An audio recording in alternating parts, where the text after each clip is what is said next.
Assalamualaikum warahmatullahi wabarakatuh. Ya, pertemuan keempat ya, mata kuliah dinamika kelompok. Materi kali ini tentang fasilitas sosial. Ya, PPT ini disusun atas nama saya Luli Irjayanti dengan nomor induk mahasiswa 19862013007 dari Prodi Bimbingan Konseling Universitas Nahdlatul Ulama Al-Ghazali Cilacap, tahun ajaran 2019-2020. Ya, di poin pertama ya, kita di sini akan membahas tentang definisi fasilitas sosial. Ya, menurut beberapa para ahli ya, salah satunya ini Bordins dan Horowitz. Ya, ketika Anda menguasai dengan baik, maka kehadiran orang lain dapat meningkatkan performance Anda. Kondisi itu disebut dengan fasilitas sosial. Pendapat itu dikemukakan oleh Bordins dan Horowitz itu pada tahun 2008. Iya, definisi lainnya, fasilitas sosial adalah fenomena yang menunjukkan adanya pengaruh kehadiran orang lain terhadap performansi individu atau kelompok. Teori fasilitas sosial atau social facilitation theory adalah kecenderungan orang untuk tampil berbeda bila di hadapan orang lain daripada saat sendirian. Dibandingkan dengan penampilan mereka saat sendirian, ketika di hadapan orang lain, mereka cenderung tampil lebih baik dalam tugas sederhana atau tugas-tugas yang sudah dia latih, tetapi akan tampil lebih buruk pada tugas yang kompleks dan baru. Ya, dilanjut. Kehadiran orang lain tidak hanya berdampak positif, tetapi juga dampak negatif. Nah, kapan itu terjadi? Ya, ketika kehadiran orang lain dapat menghambat kinerja individu, maka kondisi itu disebut dengan hambatan sosial atau social inhibition. Individu dapat ditampilkan lebih baik di hadapan orang lain jika dengan tugas yang diberikan mudah. Sementara ketika tugas yang diberikan itu sulit, kehadiran orang lain dapat menghambat performance individu. Menurut Zajong, dalam Forsyth dan Barnett pada tahun 2010, hambatan sosial terjadi jika individu tidak menguasai tugas kompleks, tidak mencoba atau tidak pernah dilakukan sebelumnya.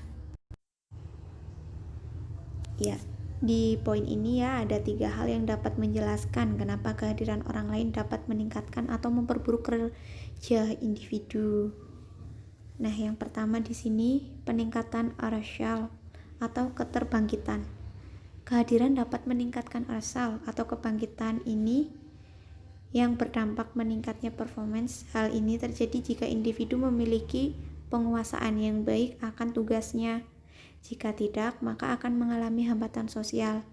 Itu dikemukakan oleh Zajong dalam Bordins dan Horowitz pada tahun 2008. Yang kedua, persepsi individu akan penilaian orang lain. Persepsi individu akan penilaian orang lain akan menimbulkan fasilitas sosial atau hambatan sosial.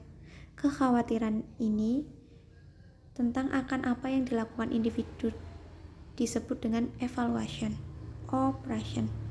Kehadiran orang lain akan meningkatkan evaluation operation apabila konsekuensinya individu yang memiliki orientasi negatif terhadap situasi cenderung mengalami penurunan performance, sedangkan yang memiliki orientasi positif menunjukkan performance yang baik.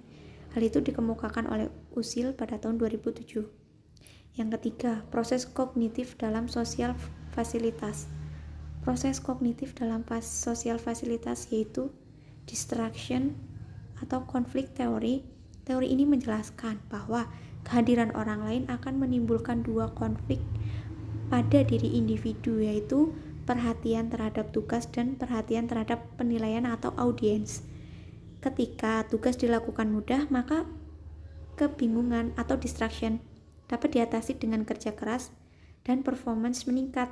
Tetapi jika tugas sulit atau kompleks, maka perhatian akan fokus ke konflik dan terjadi penurunan performance. Hal itu dikemukakan oleh Baron dalam Forsyth dan Barnett pada tahun 2010. Ya, lanjut ke selanjutnya ya. Menurut Floyd, Apart menemukan bahwa fasilitas sosial tidak selalu memudahkan pekerjaan.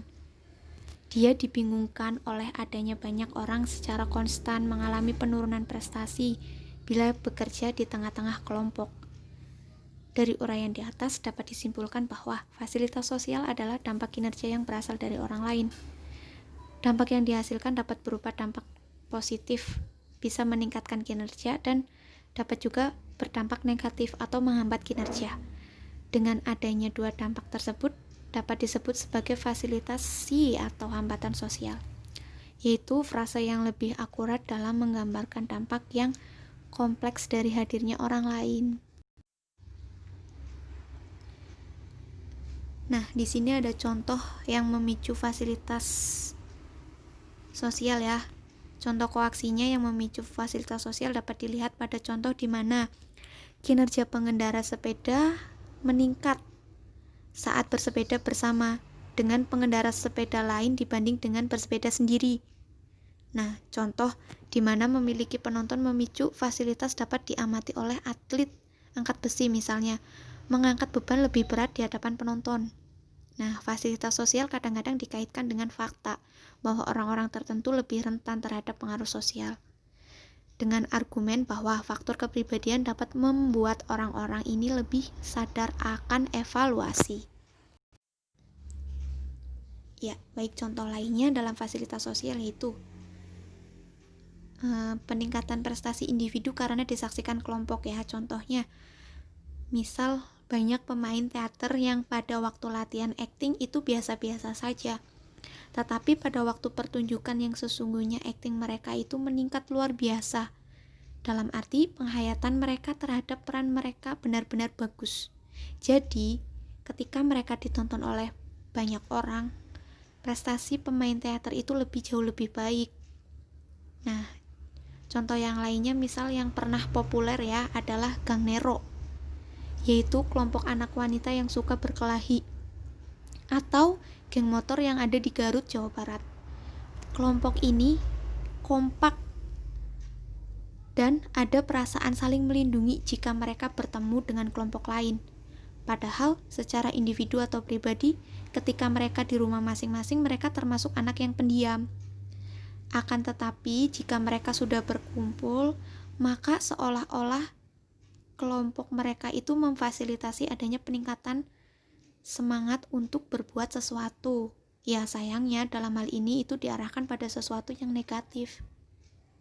Nah, dari sini kita bisa belajar ya tentang fasilitas sosial bisa berdampak negatif sama positif ya. Nah, cukup sekian teman-teman presentasi dari saya. Kurang lebihnya mohon maaf jika ada kekurangan, silakan nanti bisa ditambahkan, kita sharing masing-masing. Terus jika ada kekurangan juga mohon maaf ya. Saya akhiri, wassalamualaikum warahmatullahi wabarakatuh.